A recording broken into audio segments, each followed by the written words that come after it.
बीरबल राजा अकबर के बहुत प्रिय थे। वह अपने बहुत सारे निर्णय बीरबल की चालाकी और बुद्धिमानी के बल पर सभा में लेते थे। यह देखकर कुछ दरबारियों के मन में बीरबल के प्रति घृणा जागृत हो गई।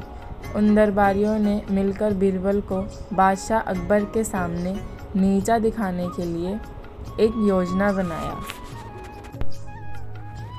एक दिन भरी सभा में उन दरबारियों ने अकबर के समक्ष कहा कि अगर बीरबल हमारे 3 प्रश्न का उत्तर दे देंगे तो हम मान जाएंगे कि बीरबल से बुद्धिमान कोई नहीं। बीरबल की बुद्धि की परीक्षा लेने के लिए बादशाह अकबर हमेशा तैयार खड़े रहते थे। यह बात सुनते ही राजा अकबर ने हाँ कर दिया।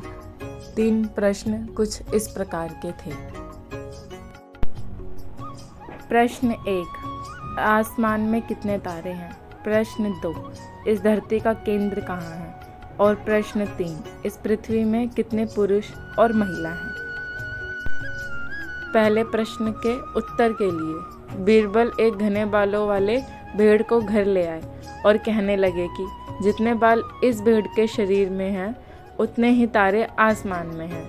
अगर मेरे दरबारी मित्र इस भेड़ के सभी बाल गिनना चाहें तो गिन सकते हैं।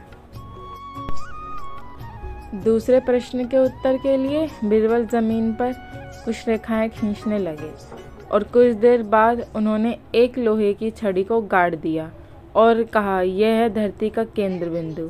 अगर मेरे दरबारी दोस्त मापना चाहते हैं तो स्वयं माप सकते हैं।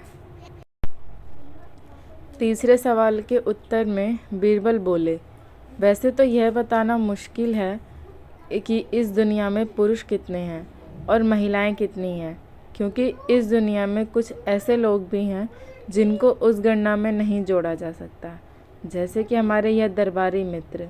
अगर इस प्रकार के लोगों को हम मार डालें तो हमें गणना करने में भी आसानी होगी। यह सुनते ही सभी दरबारियों ने सर नीचे कर लिया।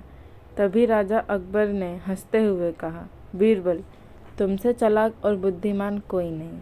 कहानी से शिक्षा, सफलता प्राप्त करने का कोई ना कोई रास्ता ज़रूर होता है, बस अपनी बातों पर दृढ़ संकल्प रखना जरूरी है।